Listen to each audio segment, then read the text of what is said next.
way to work one morning down the path alongside the lake.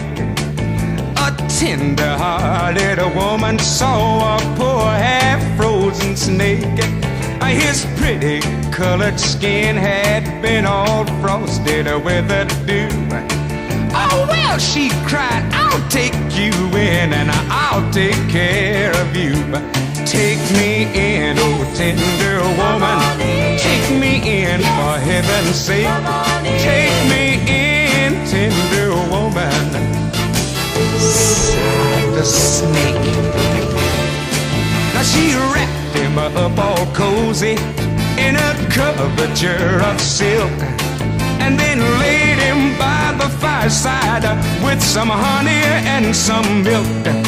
Now she hurried home from her work that night as soon as she arrived. Now she found that pretty snake she'd taken in had been revived.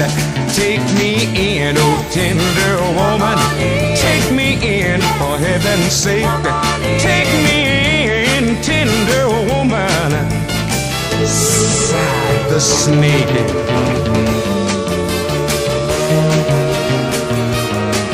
She clutched him to her bosom. You're so beautiful, she cried.